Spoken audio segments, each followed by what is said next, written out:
اللهم لك الحمد ولك الشكر اللهم لا أحصي ثناء عليك أنت كما أثنيت على نفسك أما بعد فأعوذ بالله من الشيطان الرجيم بسم الله الرحمن الرحيم يا أيها الذين آمنوا اذكروا الله ذكرا كثيرا وسبحوه بكرة وأصيلا صدق الله آمنت بالله আলহামদুলিল্লাহ আল্লাহ আমাদেরকে মুমিন বানাইছেন ঈমানের মতো বড় নিয়ামত এবং দৌলত আমাদেরকে দান করছেন সেজন্য আমরা আনন্দিত আল্লাহর শুকর আদায় করি আলহামদুলিল্লাহ দুনিয়ার মধ্যে সবচেয়ে বড় নিয়ামত হলো ঈমান ঈমান আছে তো জাহান্নাম থেকে মুক্তি মিলবে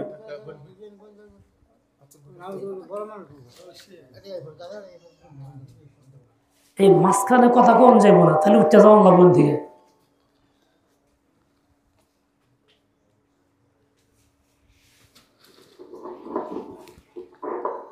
ইশারাও করবেন না কথাও বলবেন না ঈমানের মতো মহাদৌলত আল্লাহ আমাদেরকে দান করছে ঈমান আছে তো সবকিছু আছে ঈমান যা আছে জান্নাতে যাবে ঈমান নাই তো জাহান্নামে যাবে ঈমান হইল সবার আগে ঈমান থাকলে যাব পাবে বাগে মানে বাগানে জান্নাতে ঈমান আছে তো জান্নাত ঈমান নাই তো জাহান্নাম কোন জাহান্নামীকে আল্লাহ পাক জাহান্নামে পাঠাইলে তার থেকে ঈমান রাইখা খুইলা খালি দেহ পাঠায় দেয় জাহান্নামে আবার যখন জাহান্নামের শাস্তি ভোগ করে ফিরে আসবে আল্লাহর হুকুমে আবার ঈমান ভিতরে ঢুকাইয়া আল্লাহ পাঠাই দেবে ঈমানের চেয়ে বড় দৌলত পৃথিবীতে আর নাই যখন আমরা এই কথাটা বুঝবো তো সারা দুনিয়ার সবকিছুকে এর মোকাবেলা তুচ্ছ জানব আর এই কথা বুঝে না আসলে 10 টাকার লেগে ইমান ভঙ্গ হয়ে যাবে 20 টাকার জন্য ইমান ভঙ্গ হয়ে যাবে 100 টাকার লেগে কুফরি ঘোষণা হবে 5-10 টাকার লেগে মানুষ খ্রিস্টান হয়ে যাবে কাদিয়ানি হবে আসার সময় বাসে উঠছি এই যে একটু আগে মুক্তাগাছা নামছি পাশে বসছে এক খ্রিস্টান উপজাতি জিজ্ঞেস করলাম ভাই কোথায় যাবেন কোথায় থাকেন বাড়ি কোথায় সে জিজ্ঞেস করলাম আপনার নাম কি আমার নাম হলো ধনী ধনী মানে কি ধন যার আছে সম্পদের মালিক টাকা পয়সা আছে তারা কয় ধনী নামই রাখছে ধনী মুসলমান নাম রাখে ফকির ফকির মানে মিসকিন অসহায় এই অর্থে রাখে না মানে আল্লাহ রহমতের মুহতাজ এই অর্থে রাখে মানুষ তো বুঝে না ফকির এই কিছু ওর নাম রাখছে ধনী ধনী হইতে চায় এই ধনের আশাই তো সে খ্রিস্টান আর ধনী নাম রাখতে না রাখতো খ্রিস্টান হওয়ার দরকার হতো না যাক ভিন্ন জিনিস কি করেন চার্চে কাজ করি চার্চে কি করেন দায়িত্বটা কি বলে আপনাদের ইমাম সাহেবরা যা করে আমিও তাই করি তো বললাম তাকে মানুষকে ধর্মের দাওয়াত দেন বলে হ্যাঁ তাই বললাম ঠিক আছে আপনাদের কাছে কি বাস্তব সত্য ইনজিল কি আছে যে ইনজিলের দাওয়াত দেন কয় আছে বলো আমি তো জানি আপনাদের ইনজিল আছে 20 প্রকারের সত্য গুন্ডা যে সবগুলি সত্য। এবং কেন সবগুলি সত্য হইলে সবগুলির বিষয়বস্তু এক থাকতে হবে। বিষয়বস্তু এক না, একটার মধ্যে একরকম। কোনো আপনি ভাষায় বেশ কম হয়েছে চলতে সাধারণ মতো, কেন আপনি মিথ্যা কথা বলতেছেন, ভুল বলতেছেন। পরে কোরআনের তরজমা ইংরেজিতে আছে, আরবিতে আছে, বাংলাতে আছে, হইতে পারে, কিন্তু সব জায়গার মধ্যে বিষয়বস্তু এক, কোনো অক্ষর পরিবর্তনও নাই। আপনাদের তা নাই কেন? তো কথা হয় না। বলো আপনাদের 3টা গ্রুপ আছে খ্রিস্টান, তাই না? বলে হ, অস্বীকার করবে? বলেন না। 3 গ্রুপের মধ্যে ধর্মীয় মত ভিন্ন ভিন্ন, সব ইবাদত সব একরকম করে না কেন? আপনাদের মধ্যে আছে ভিন্ন মত। ভিন্ন মত আছে, ইবাদত এক। নামাজ ফরজ ব্যক্তি কয় পুরোগান না পড়ো, রোজা ফরজ ব্যক্তি কয় পুরোগান না পড়ো, আপনার তা কর না কেন? এই আসার সময় কথা হইল, তুমি সামনে সিটে বেঁচে যাও, মানে দাওয়াত দিলাম, ঠিক আছে। আমাকে নবী না মানা আপনাকে ফরজ, অবশ্যই আপনার নবী ঈসা আলাইহিস সালাম যারা যীশু খ্রিস্টগণ মানা ফরজ, মানে এই বিশ্বাস ওই নবী ছিলেন, কিন্তু না নবুয়তের কার্যক্রম শেষ, মানসুখ। আমল করলে তারটা না। মুহাম্মদুর রাসূলুল্লাহ সর্বশেষ নবী, সর্বশ্রেষ্ঠ নবী রাসূল, তার দা মানা লাগবে, আপনারও তার দা মানা লাগবে। দাওয়াত দিলাম, আমার কথা সে যোগ দিতে পারে নাই, আমার সামনে পারে নাই। মানে চিন্তা করবেন, পড়াশোনা করবেন, 20টা ইঞ্জিল পড়েন, দাওয়াত দিয়ে দিলাম। এই লোকগুলি হয়তো আমার সামনে ওরকম কিছু একটা বলতেছে না, হয়তো বুঝতেছে এই লোক কিছু জানে। সাধারণ মুসলমান যারা এলেম নাই, তার সামনে সে উপস্থাপন করবে এমন ভাবে যাতে করে ইমানটা ধ্বংস হয়। ইমান শেষ হয়ে গেলে বাকি সবকিছু আসা। সারা পৃথিবীর মানুষের মধ্যে লজ্জা হলো মূলধন, ইমানেরও আগে। লজ্জা খতম হয়ে গেলে কিছুই তার থাকে না, ইমানও থাকে না, আমলও থাকে না। লজ্জা আছে তো ইমান গ্রহণ করবে, আর সেই ইমান গ্রহণ করার পরে সে কামিয়াব হবে।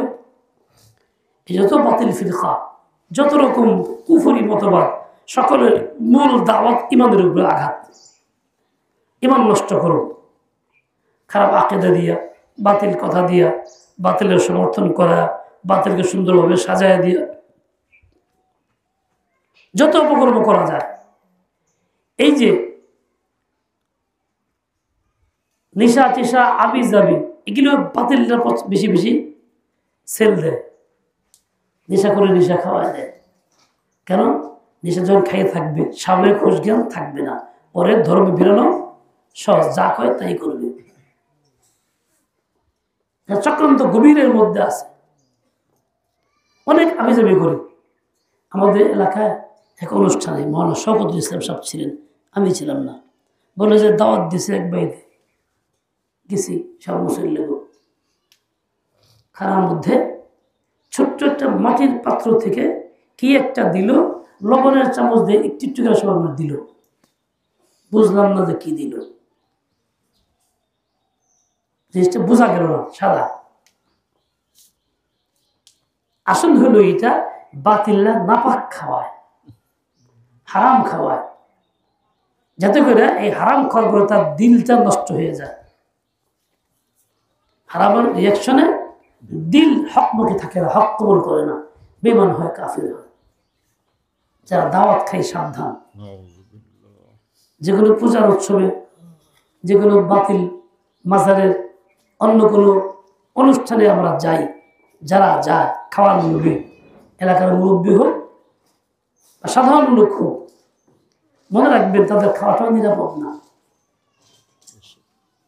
ওই খানা হারাম খানা থাকবে। আমার এক সাথী আছে মৌলানা বাহাউদ্দিন, এখন জীবিত আছে, সিরাজগঞ্জে বাড়ি। তো গ্রামগঞ্জে ওয়াজ করে, জবান খুব সাফ না। তো আগে সে গান গাইত, গানের দলে ছিল, বাতিল পীরের মুরিদ ছিল ওই দলের লাইন।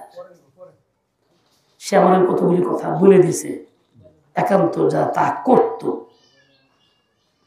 তার মধ্যে একটা হইল 5টা না পাক একত্র কইরা তারা মানুষের খাওয়ায়। ওইটা খাওয়াইলে বলে যারে খাবে ভক্ত হয়ে যাবো, জাদু। 5 না পাক কি? পেশাব, পায়খানা, রক্ত, মাসিকের রক্ত, বীর্য, এগুলি একত্র কইরা খাওয়ায়। এমনকি ওই সমস্ত লাইনের বাতিলরা মাসিকের নেকড়াটা মাটির নিচে কেড়ে রাখে, কয়েকদিন পরে এই নেকড়া ওটাইয়া হেডেরে চাউলের সাথে বাইটা ভর্তি বানাইয়া পিঠা বানায় খাওয়া, জাগো খাওয়া ব্যক্তি জাদু, ওইটি আর ওইতে ফিরবো না। এই জন্য ওরকম অন্ধভক্ত হয়, সহ্যই তার বিরুদ্ধে কথা বলে সহ্য করতে পারে না। মুসলমান নারী পুরুষের ইমান নষ্ট করার জন্য যত কৌশল আছে, যত রকম পারে সম্ভব সব তারা করে। ইমান নষ্ট করতে পারলে সবই গেল, ও আর জীবনে কিছু ক্ষতি হবো না, হক কোথাও খেতে পাবো না, পক্ষে থাকতে পাবো না। দাওয়াত খাওয়া তো সুন্নত, কিন্তু যাচাই করে খাওয়া সুন্নত। যে সুন্নত করতে গিয়ে ইমান নষ্ট হইব, হারাম খাইতে হইব, এটা কি সুন্নত নেই? এটা তো ফরজ, তাছাড়া ফরজ, পরিত্যাগ করা ফরজ। আমরা সাধারণ লোক, সরল প্রাণ এরকম থাকে, দাওয়াত দিলেই খাই, অমুকে দাওয়াত দিচ্ছে অমুক অনুষ্ঠানে। পাশের লোক কি করুন, দাওয়াত দিচ্ছে না গিয়ে পারি না, গেছি, কিন্তু কি খাইতেছি? ইমান আমল ধ্বংস করতেছি, জিন্দগি বরবাদ করতেছি, খবর থাকতেছে না। এই জন্য খবরদার, সাবধান, খুব সাবধান। কি ওলামা একরাম, কি গায়রে আলেম, কি সাধারণ মানুষ, দাওয়াত ছেড়ে দেওয়া দরকার। খুব যাচাই বাছাই করে পাক সাফ হালাল মানুষের খাওয়া, নচেত না, দরকার নাই। দাওয়াত না খাইলে কি মরে যাও গা? আল্লাহ বাইতেছে ভাত খাওয়ায় না? কম বেশি আল্লাহ খাওয়ায় তো নাকি? না, এক বছর কম খাইলাম তো কি হইল?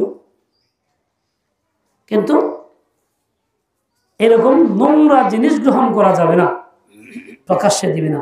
শপথ সাহেব বলে যে কি দিলে বুঝলাম না, জিজ্ঞাসা করি তো কয় না। ঘটনা কি? পরে জানলাম যে একটা নাপাক জিনিস ওরা একটা ভিন্ন একটা নাম দিয়া বরকত হিসেবে সবাই দেয়। উদ্দেশ্য হলো ওই পীরের, বাতিল পীরের যারা খাইব সব ভক্ত দেব, জাদু করে দেয় এরকম করে। আল্লাহ আল্লাহ হেফাজত করেন উম্মতে মুহাম্মাদের সকল নারী পুরুষকে, সকল পুরুষ নারীকে, সকল ফিতনা থেকে, বেঈমানি থেকে, কুফর থেকে, শিরক থেকে, এই ধরনের বাতিলদের আগ্রাসন থেকে আল্লাহ তাআলা হেফাজত করেন। হককে হক বুঝান, সেই মোতাবেক চলার তৌফিক দেন। বাতিলকে বাতিল বুঝান এবং সেইগুলি ছাড়ার তৌফিক দেন। হক কথা বলার বলিষ্ঠ কণ্ঠ আল্লাহ দান করেন। ইয়া আইয়ুহাল্লাযীনা আমানু, আল্লাহ পাক রব্বুল আলামিন আমাদের কোনো হুকুম যখন দিবেন, বেশিরভাগ জায়গায় ডাইরেক্ট এইরকম কথা বলছেন, হে ইমানদার শুনো। ডাকছেন ইমানদার বলে। ইমানদারকে সোহেল দাঁড়াও, কামদুরা দাঁড়া থাকো, নিজের খবর না একজনে ব্যস্ত হয়ে গেছে।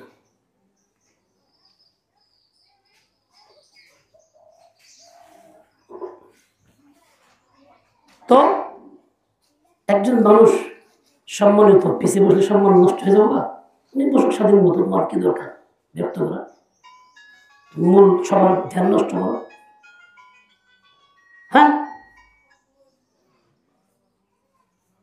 সম্মানিত যে পিছিয়ে বসলেও সম্মানিত, সামনে বসলেও কোনো দরকার নেই। মাজলিস চলার আদব দিন হইল এটা, যে আসছে চুপচাপ বসে যাবে, কথা শুনবে।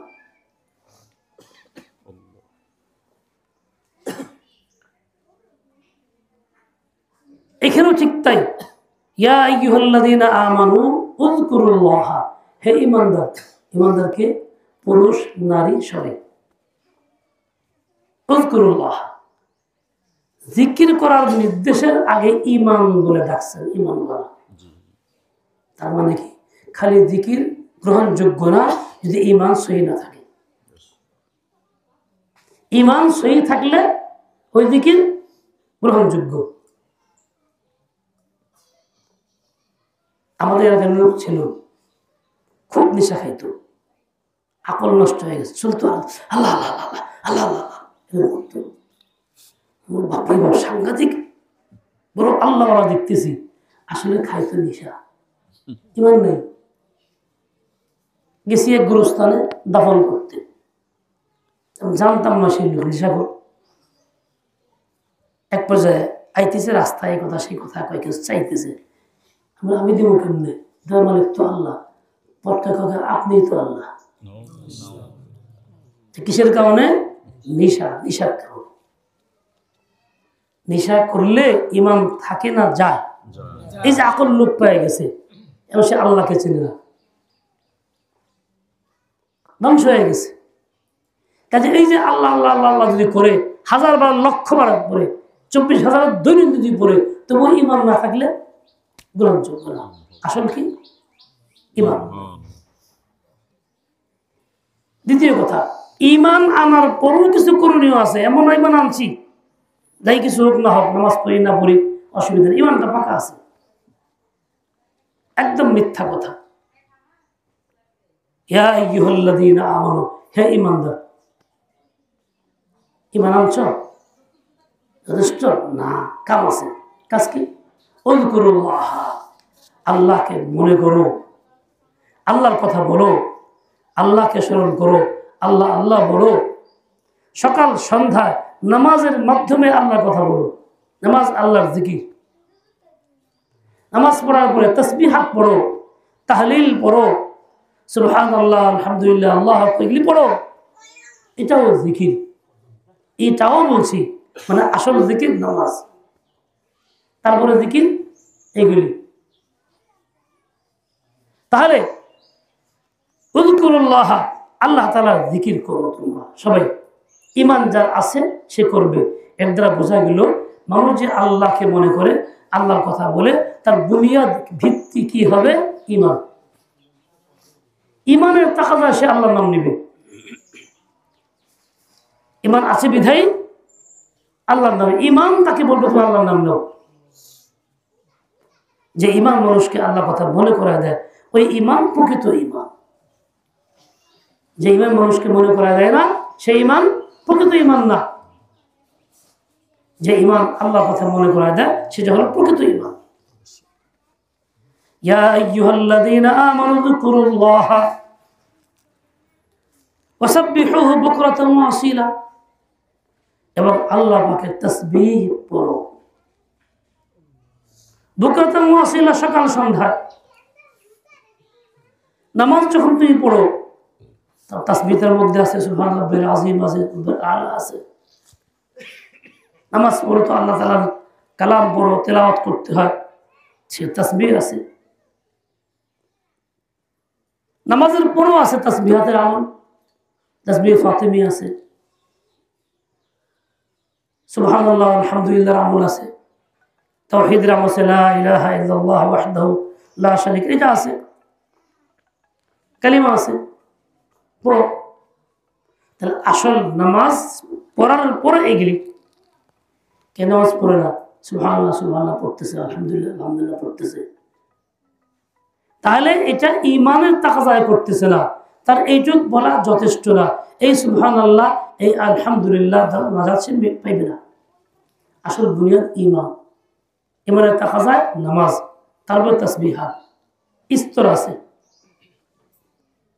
কাজেই যারা বেলাইনে চলে এবং বলে যে আমরা তো নামাজ মুস্তিক পড়ানো লাগে না, সকাল সন্ধ্যা নামাজ পড়তেছি, 24 ঘন্টা নামাজ পড়ি, দিলে দিলে নামাজ পড়ি, নামাজ কায়েম করি, যারা এরকম বলতেছে, এটা সব ধোঁকা, শয়তানের ধোঁকা, এসব কিছু না। শয়তানের ধোঁকা থেকে মুক্তির একটা ব্যবস্থা সুন্নত রাসূল মোতাবেক আমল। সুন্নত রাসূল মোতাবেক আমল। আপনাদের চেয়ার দরকার হলে চেয়ার দিয়ে দেবো, সুন্নত মোতাবেক আমল, এটা আমার আপনার কাজ। সুন্নত মোতাবেক আমল চাই, এটা আমল, এটা হলো প্রকৃত আমল, তাছাড়া আমল না। ইয়া আইয়ুহাল্লাযীনা আমানু যকুরুল্লাহা যিকরান কাসীরা ওয়াসাব্বিহুহু বুকরাতান ওয়া আসীলা। সকাল সন্ধ্যা আল্লাহ পাকের তাসবিহ তাহলিল পড়ো, তাসবিহ তাহলিল করো। ওয়াসাব্বিহুহু বুকরাতান ওয়া আসীলা। হাদিসের মধ্যে আসছে কেউ যদি সুবহানাল্লাহ সকাল সন্ধ্যা 100 বার পড়ে, সকাল সন্ধ্যা 100 বার সুবহানাল্লাহ পড়ে, তাহলে কি হবে? আল্লাহ পাক তাকে কি দিবেন? এটা বিনিময় তো আল্লাহ পাক দিবেন। হাদিসের মধ্যে আছে আলহামদুলিল্লাহ 100 বার পড়ে বিনিময় কি দিবেন? বলে 100 বার আলহামদুলিল্লাহ পড়লো, তা সে যেন 100টা ঘোড়া আল্লাহর পথে জিহাদের জন্য তৈরি করে দিল। সুবহানাল্লাহ। এক হাদিসে আসছে আল্লাহু আকবার পড়লো, সে যেন 100টা গোলাম আজাদ করে দিল ইসমাঈল আলাইহিস সালামের সন্তানদের মধ্যে থেকে। এরকম ভাবে ফজাইল আছে। এখন এই ফজিলতগুলি কখন হবে? ঈমান থাকলে না না থাকলে? থাকলে না থাকলে? কাজে শুরুতে ইয়া আইয়ুহাল্লাযীনা আমানু, পরে উযকুরুল্লাহ। শুরুতে ইয়া আইয়ুহাল্লাযীনা আমানু, পরে উযকুরুল্লাহ। এই জন্য যত ফাজাইল আছে, ফাজাইলগুলি শুনে আমরা আমল করতে আগ্রহী, আমল করতে চেষ্টা করি, কিন্তু ঈমান যদি না থাকে ওই আমল গ্রহণযোগ্য না, আমল বাতিল। আর ঈমান যদি থাকে আমল গ্রহণযোগ্য, তাহলে ঈমান হলো সবার আগে। ঈমান হলো সবার আগে। ঈমান থাকলে যাবো আগে। এই জন্য ঈমান নষ্ট করার যত রকম কলা কৌশল চেষ্টা চলছে, সবই চলছে। কাদিয়ানীরা ভিন্ন নবী মানে নবুয়তের দাবিদার। কাদিয়ানীকে মির্জা গোলাম মোহাম্মদ কাদিয়ানী বই বলে। আমাদের নবীর মর্যাদার মধ্যে একটা হলো তিনি সর্বশ্রেষ্ঠ সর্বশেষ নবী রাসূল হওয়া। যখন নিজেকে নবী দাবি করলো, তখন কি নবীর মর্যাদা রাখলো না খতম করে দিল? খতম করে দিল। তো সে তো নবীর মর্যাদা রক্ষা করলো না, খতম করে দিল, ধ্বংস করে দিল, ধ্বংস করে দিল। আর যারা তাকে অনুসরণ করতেছে তারা তো আরো, তারা ঈমান নষ্ট করার কৌশল কি নিছে? সবার সাথে মিশবে, সবার কথা বলবে, নিজেকে মুসলিম পরিচয় দিবে, মসজিদ বানাবে, নামাজ পড়বে, এই শব্দগুলি রাখবে। সাধারণ লোক যাতে বুঝতে না পারে তারা ভিন্ন কিছু।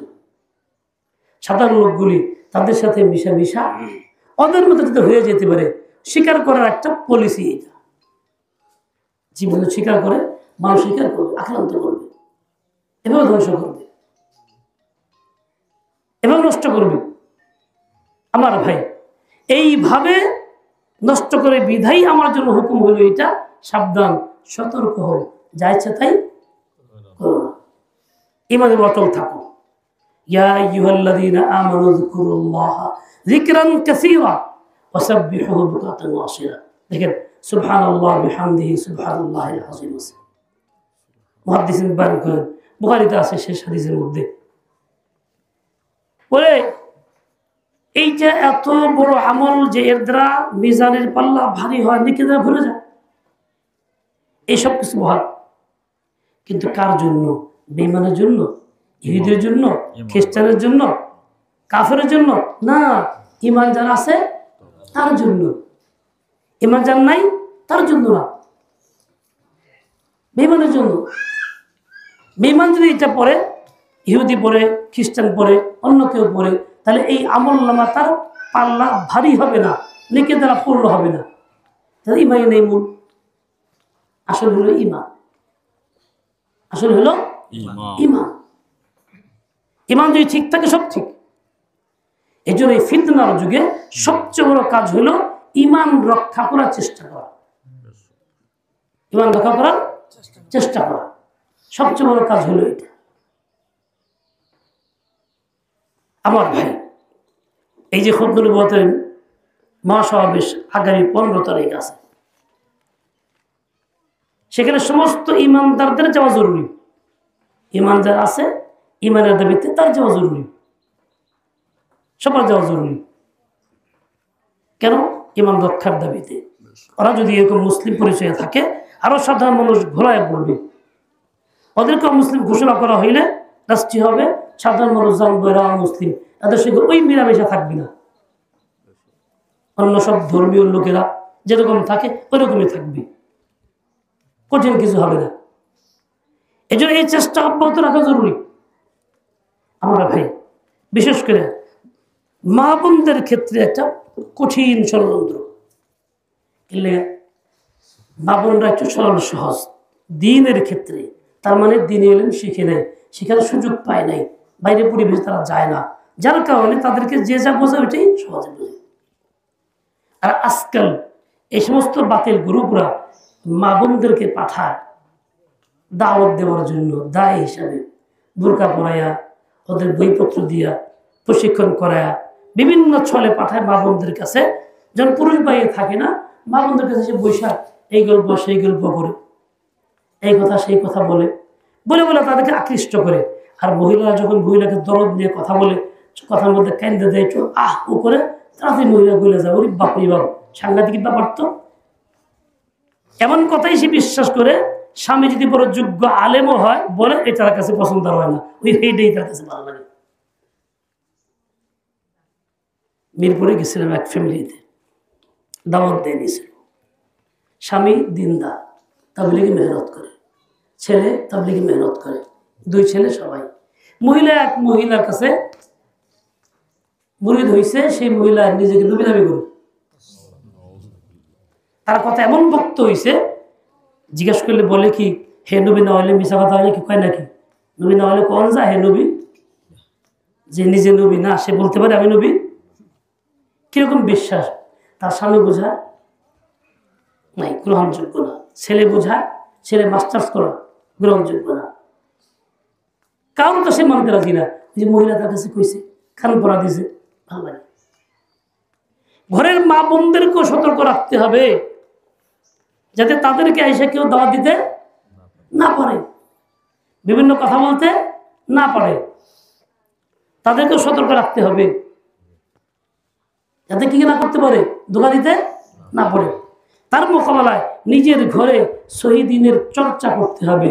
বেশ জোর থেকে তালিম করেন, ফজর আমল থেকে তালিম করেন, তাবলীগের দিন থেকে তালিম করেন, তালিমের দিন থেকে তালিম করেন, যাতে করে কি হয়, মহিলাদের শহীদ দিন শহীদ বুঝ থাকে এবং এরা অন্যের কথায় আক্রান্ত না হয়ে যায়। আর তা না করলে যা হওয়ার তাই হবে। বিভিন্ন ফিতনা আছে। কয়েক মাস আগে এক মহিলা আসছে, সে 2-3 দিন আগে আবার আসছিল। স্বামী তাকে বলতেছে, তবে তো কেউ নাই, আল্লাহ আছে। কত আল্লাহ কিছু, আমি তো আল্লাহ, সবকিছু আমি তো করে দিই। মহিলাকে সর্বনাশ, যে নিজের আল্লাহ কয় সে তো মুসলমান না, সংসার থাকতে পারে না। আসছে হুজুর এই ব্যাপার কি করবো, বলে আমার ইমান নাই। যাই হোক, তারপরে বোঝায় সোজায় তুই আসছে আমার কাছে, তবা পরে কালিমাটা পরে নতুন করে আবার বেশি দিয়ে পড়াই দিছি।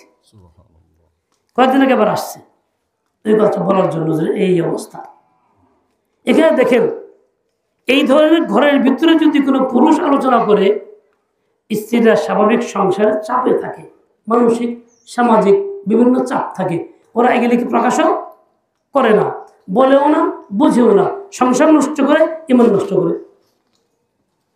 কাজেই পুরুষের চাইতে মহিলাদের মধ্যে দ্বীনের তালিম বেশি হওয়া জরুরি। পুরুষ তো এক জায়গায় যেতে পারে, এক আলেমের কাছে যায়, তাবলীগে যায়, কোনো ব্যক্তির কাছে যায়, মহিলা তা যেতে পারে না, তার দরকারটা আরো বেশি। ওই মহিলার কিছুটা বুঝ আছে, যার জন্য জিজ্ঞাসা করছে, যার বুঝ নেই জিজ্ঞাসা করে, তার তো খবর নেই। এরকম বহু ঘটনা চলছে। মা বোনরা আমার, আপনারা খেয়াল রাখবেন।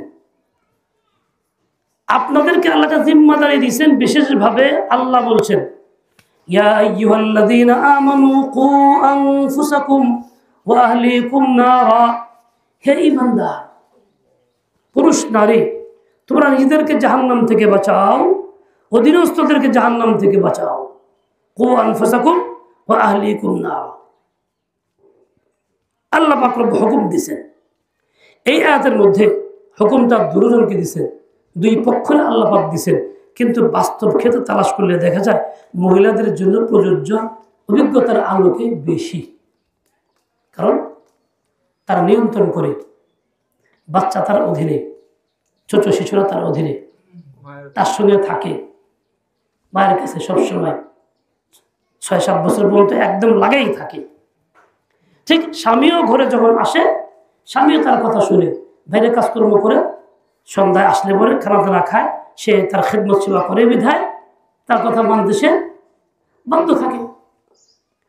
এখন এই আপনারা যদি সত্যিকার অর্থে দ্বীনদার হন, আল্লাহ ওয়ালি হন, সেই বুঝ আপনারা থাকে, আপনার বাচ্চারা আপনাকে দেখে দিন শিখবে, আপনার স্বামীও আপনাকে দেখে দিন শিখবে, বরং আপনার স্বামী ভালো হবে।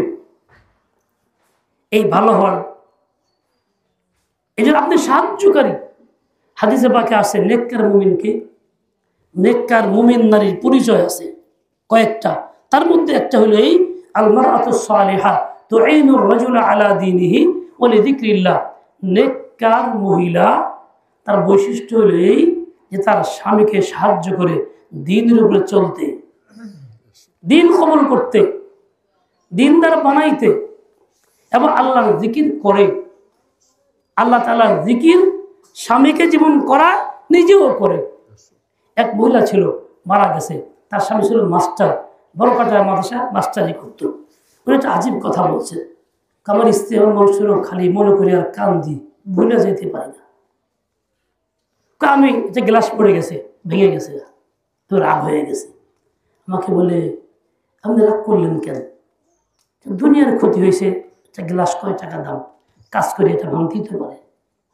আপনি চিন্তা করেন আজকে যদি দিন নষ্ট হইতো তাহলে কেমন হইতো? আজকে আমি আচ্ছা গ্লাস ভেঙে ফেলছি, অনিচ্ছায় ভাঙ্গা হয়ে গেছে, রাগ করতেছে, আমি যদি বেদিন হইতাম তো কি হইতো? খারাপ পথে যেতাম তো কি হইতো? বলে আমি শুনে আশ্চর্য হয়ে গেছি, চুপ থাকলাম, কিছু বললাম না। এরকম যখন কোনো ঝামেলা হইতো আমার এরকম বলতো। আমি দেখলাম যে আসলে এটা শুধু মহিলা না, বরং আল্লাহ ওয়ালি মহিলা। এরকম মহিলা কয় ঘরে থাকে, কয়জন স্বামীকে বলে, কথাটাকে ঘুরাইয়া কিভাবে স্বামী আল্লাহমুখী বানাবে এই চিন্তা করে কয়জন আছে? মা বোনরা, এটা কিন্তু আপনার কর্তব্য, আপনার দায়িত্ব। সংসারের অভাব চলতেছে, আপনি বলবেন না অভাব, সংসারে থাকবো না, উমুকে এই করে সুমুকে এই করে, এই আছে, তোমার কিচ্ছু নাই, কষ্ট করতেছি খামাখা, এই কেন থাকুন কেন? না, আপনি বলবেন আপনি তো চেষ্টা করতেই আছেন, যত সম্ভব হইতেছে, তারপরেও কিন্তু আপনি হারাম কাজের দিকে যাবেন না, খায় না খাইয়ে থাকবো, কোনো অসুবিধা নেই, আপনিও কম খান আমিও কম খাই, আপনার কাছে চাই, সমস্যা কি? ও মহিলা, তুমি বলো না ইনকাম কম, থাকা যাবে না, বাপমার কাছে খাইছি বেশি, এটা খাওয়া পাই না, শাড়ি মনের মতো নাই, ঘরটা মনের মতো নাই, ফ্যান মনের মতো নাই, এসি নাই, তা তুই বলতে যায় না, তুমি এমন জীবনযাপন করো, তুই বলো যে না আমি তো আল্লাহর বান্দি, আল্লাহ আমাকে যে হালে রাখবেন, যে অবস্থা রাখবেন আমি সেরকম থাকবো, আমি তাতেই খুশি থাকবো। সাহাবা ইকরামের ঘরের ভিতরে খুব বেশি আসবাব ছিল না, টাকাও খুব বেশি ছিল না, খাবারও খুব জমা থাকতো না, স্বয়ং নবীর ঘরে 3 মাস আগুন জ্বলে নাই। সেই তুলনায় আমরা আলহামদুলিল্লাহ অনেক ভালো আছি, অনেক আরামে আছি, অনেক খাই, অনেক তৃপ্তি পাই, আল্লাহ শুকর, অনেক ভালো আছি। আমাকে এই কথা মনে করা এবং তার শুকর আদায় করা, সবর করা যে না। শেখ আহমদ লাহোরী রহমতুল্লাহ আলাইহি বড় মুহাদ্দিস, যিনি আমাদের উস্তাদদেরও উস্তাদ, বুখারীর শরহ যারা আছে, অনেক বড় মানুষ, বিয়ে করছেন, ঘরে কিছুই বলতে কিছু, একটা রুম ভাড়া নিয়েছে, কোনো আসবাব বলতে কিছুই নাই, খাবার ব্যবস্থা নাই। সন্ধ্যা এশারের পরে বাজারে গেছেন, তরি তরকারি মানুষ ফালাইছে, বাজারে পচা পাতা বোতা কোড়াইয়া আনছেন, পচা মাংস ফালাইয়া দিয়া, জাল দিয়া, লবণ দিয়া সিদ্ধ করে নিজে 1 গ্লাস খাইছেন, স্ত্রী গ্লাস খাওয়াইছেন। প্রথম দিন কয়েকদিন এভাবেই গেছে। যখন বাড়িতে ফিরে গেছে মার কাছে, উনি চিন্তা করলো কি জানি স্ত্রী ফিরে আসে কি নাই আসে, খুব চিন্তিত। মা জিজ্ঞেস করছে কেমন পাইলা স্বামীরে? মেয়েটা জবাব দিছে, পৃথিবীতে কোন আল্লাহর কোন বান্দা ফেরেশতা থাকলে উনি আছে। এনার মতো ভালো মানুষ পৃথিবীতে নাই। উনি ভাবছেন এই মহিলা হয়তো আসবে না, না খায় থাকতে হয়, কিন্তু উনি কেমনভাবে স্বামীরা গ্রহণ করছে, কিসের কারণ হয়েছে? দ্বীনের কারণ হয়েছে। ওই মহিলার দ্বীন কত মজবুত ছিল, ইমান কত মজবুত ছিল। প্রত্যেক মহিলার বৈশিষ্ট্য থাকতে হবে এটা, এবার তো আল্লাহর বান্দি, আমার বৈশিষ্ট্য তো এটা, আমি এটা করব, আল্লাহ আমাকে বুঝ দেন। প্রত্যেক মা বোন যদি এই সিফতের হয়ে যেতে পারে, তাহলে ঘরে অশান্তি থাকে না, স্বামী বিলানে যায় না, বেদিন হয় না, বদিন হয় না, হারাম কাজে থাকে না, হারাম কাজের ইনকামের পিছনে পড়ে না, হারাম চিন্তা সে করে না, সব থেকে মুক্ত হয়ে যেতে পারে। আল মারআতু সালিহা তুইনু রাজুলা আলা দীনিহি ওয়া লিযিকরিল্লাহ। অনেক মা বোনরা আমাদের কাছে ফোন দেয়, বিভিন্ন কথা বলে, বেশিরভাগ দুনিয়ারটাই বলে, দিনেরটা কম বলে। এক একজন পাইতো মাশাআল্লাহ খুব ভালো। সাহাবায়ে কেরামদের ভিতরে এই বৈশিষ্ট্য ছিল। আল্লাহ পাক দেখছেন, ইয়া আইয়ুহাল্লাযীনা আমানু, হে ঈমানদার পুরুষ নারী, কু আনফুসাকুম, নিজেকে বাঁচাও, ওয়া আহলিকুম, অধীনস্থদেরকে বাঁচাও। এক হিসাবে স্বামী আপনার কথা শুনে সংসারের, এই জন্য এক হিসাবে সেও আপনার অধীনেই থাকে। কাজে ছেলে সন্তানকে যেমন দিনের উপর ওঠানো জরুরি, স্বামীকেও দিনের উপর ওঠানো জরুরি। আল্লাহ আল্লাহ আল্লাহ আল্লাহ। যে নারী কয়েকটা কাজ করবে, তার একটি হলো ঈমান ঠিক রাখবে, শিরক মুক্ত ঈমান। দ্বিতীয় হলো পর্দা ঠিক রাখবে। তৃতীয় হলো কথা কম বলবে, প্রয়োজনীয় কথা বলবে, কোনো রকম শিরক কুফর বা কোনো গুনাহের কথা বলবে না। 4 নম্বর, মাসিক শেষ হলে নগদ গোসল করে নামাজ শুরু করে দিবে, পেছনের চোখ কাজা করবে। মাসিকের সময়গুলি চুপচাপ থাকবে না, গাফেল থাকবে না, বসে বসে 100 দূরে শরীফ পড়বে। বলে এই কাজগুলি যে নারী করবে এই যুগে সে নারী আল্লাহ ওয়ালি। আল্লাহ পাক রব্বুল আলামিন সেই বুঝদেন, হিম্মত তৌফিক খায়র দিয়ে দেন। ওয়া সাল্লাল্লাহু তাআলা আলা নবিয়্যিল উম্মি ওয়া আলা আলিহি ওয়া আসহাবিহি ওয়া বারাকা ওয়া সাল্লাম। সুবহানাকাল্লাহুম্মা ওয়া বিহামদিক